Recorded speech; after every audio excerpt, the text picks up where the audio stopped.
Road America, super cool people. We contacted their director of communications, and he's a car guy, obviously, and he was like, this sounds fantastic.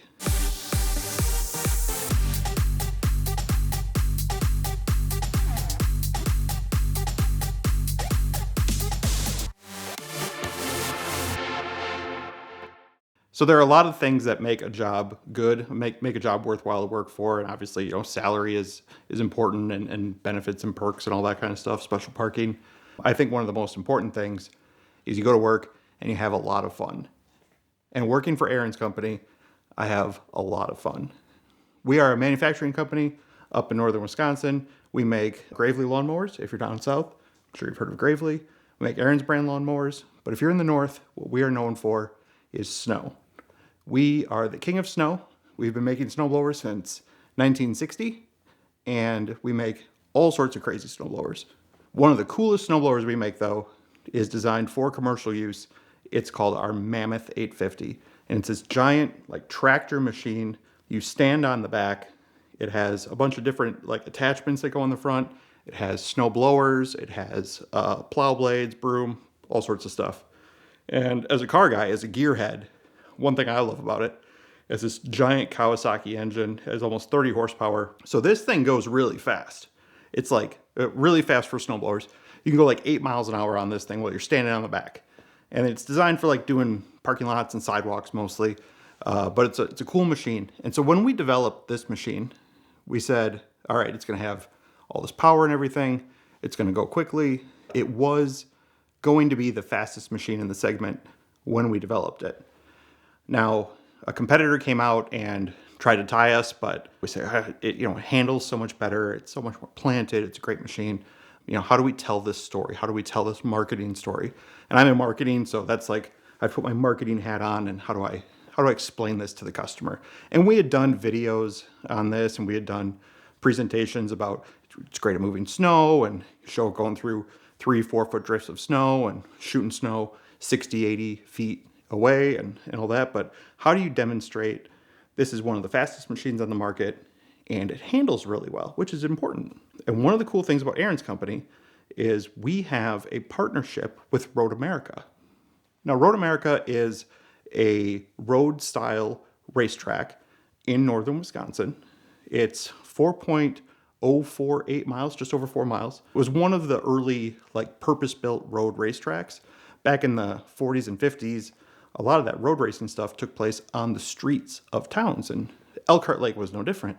But back in the early 50s, there was an issue at Watkins Glen. There was an accident. I think a little kid got killed or something. It was not a good situation, so these towns started building racetracks. And in 1955, Cliff Tufte built a racetrack called Road America. And Cliff Tufte, I always remember when I was a kid waking up and it was a good day outside, my dad would always say, it's a Cliff Tufte day today. And that's how you knew it was a good day, because it was a good day for racing. So anyway, Road America always has these different events, and as a sponsor, we get to pick one event a year that we're the named sponsor of. So along with our signs and everything on the racetrack, we get to kind of be the big event at the big event. So we do the Arts on Wheels event. Along with doing the race, we get to have a product set up in the pits, in the paddock area. Road America is really cool because as spectators, you can sit in the stands or you can get a paddock pass and you can walk inside the track.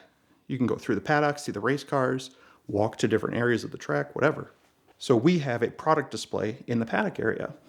And as we're loading up products on our truck and trailer to take out there, I'm kind of joking around with a couple of guys. I say, what would really work well to demonstrate the speed and the handling and the agility of the Mammoth is if we took it out on Road America and we did a lap with it. And they're laughing, and I was like, no, the more I think about this is a good idea. This is cool. Part of my job is I work alongside our social media team and our content team. I say, I think this, we can actually get something out of this. We can make some social media content, and we can all tie it back to the product. It's a great way to promote Art on Wheels, all this stuff. So I said, I'll tell you what, we will contact Road America and we will see if they will let us out on the track. Now, these racetracks are very particular about their facilities, right?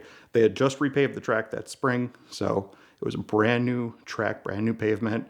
And they don't let just anyone out there to play around.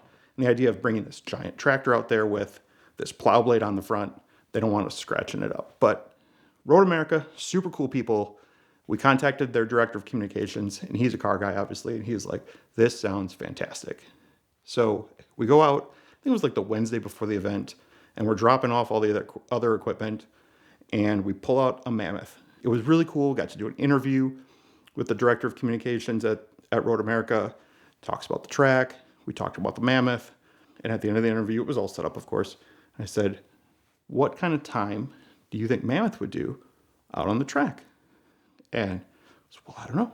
I said, have you ever had a stand-on snow vehicle do a lap on the track before? He goes, no, I haven't. I said, well, that sounds like we're primed and ready to go set a lap record. He said, I think you are. So we take Mammoth out there, and for this, I'd put a plow blade on the front. I didn't want the extra weight, of course. I picked a V plow, so I had good aerodynamics and everything, right? I had it up just a little bit. Get out on the track, and growing up in Wisconsin, I'd been to Road America a lot, and I'd driven the track several times, and that was cool, but I'd never done it really slowly, so it was actually a really cool opportunity to see everything and really take it in. So I line up at the starting line, and it's one of those, it doesn't matter how many times you've done it, it's just kind of cool, even if you're by yourself on a snowblower, like that you get to be out on this facility and joke around, turn my hat backwards into race mode, and we're ready to go. And our social media guy is there, and he's just having a blast. And John, the guy from Road America, is there, and they've got it set up. They're going to follow me in like a Chevy Equinox chase vehicle and get all this footage. And we start the timer, and I cross the line and go. And I'm going around the track, and 8 miles an hour when you're moving snow feels very fast. 8 miles an hour when you have the entire front straightaway at Road America in front of you takes a little time to get to the end. But I know why we're doing it. We're having a good time. I'm like trying to ham it up a little bit for the content, right? So we're going for it. I'm leaning into it, and we're getting to the turns, and I'm like swaying to the side, holding my butt out, trying to really get the feel right. I'm cutting the corners nice and tight, and they would get footage of me driving, and then they'd pull ahead and set up a couple 100 feet away, and I'd pull up to them and go past, and they'd get footage and then pass me again, and going around the track. And like I said, it was really cool because you get a really good idea of the track as you're going. And this whole time, the social media manager who's filming this said, we're going to try to get audio of you. So he's got a mic on me, and I'm talking to myself this entire way around the track. Now, the mic didn't pick up the audio, unfortunately, because they were too far away. So in hindsight, it was just me encouraging myself all by myself out on the track. But I was ready to go. It was very exciting. And going around, and you get down into turn 5 and up, and you do the carousel, and going by the go-kart track, and you go up by the kink and down Canada Corner, and you get to see the whole track, and you really get to take it in for what it is. And what's cool about Road America is when they built the track, when Cliff Tufty kind of walked it out, he never changed the topography of the land. They didn't do any digging or building or anything like that. He just walked this area and put in stakes in the ground. And they said, this is where the track will go. So it is a really beautiful part of Wisconsin. And seeing it from the Mammoth was really special. Can't hear a lot because it's a little loud, but that's how race cars ought to be. And you make the final turn. It's got 14 turns on the track, I think. Make the final turn, and there's this really steep hill going up to the final straight. And I'm into it as tight as I can and going, and I'm yelling at the machine. And it's actually holding up speed pretty well. I'm pretty impressed. Get to the top of the hill, finish the lap, go across the line, and it was great. They had a couple of the workers were out there, and they were cheering, and this John from Road America, he was cheering, and Travis, our social media manager, comes over, and he goes, well, that was pretty good. How do you think you did? And I was like, wow. I'm trying to do the math in my head, and well, it's 4 miles and 8 miles an hour, 32 minutes, but then I was like, maybe I lost a little speed on some of the hills and yada, yada. I was like, I don't know. I do 40 minutes or something like that. And he goes, you did 33 minutes and 23 seconds. So we were keeping pretty tight to that 8 miles an hour top. Even in the tight turns, I was really getting into it there. It was this fantastic event. When we're done, we do like a post interview with the Road America guy, and he's all into it. And he lets us even go over to Victory Lane to the winner's circle, and they have this big video board in the back, and he turns it on with the lights and the checkered flags, and we get pictures. And so it was a really fun event, something you probably couldn't do with most other employers. But whenever you can take work and you can combine it with a passion that you have just outside of work in your personal life, that's a great day at work, right? That's a great day on the job. And I joked around with John afterwards, but the Road America guy, and I said, now obviously I have a lap record here at Road America. And he goes, well, yes, you do. I said, so next I get to take out the Corvette pace cars, right? He said, well, we'll see.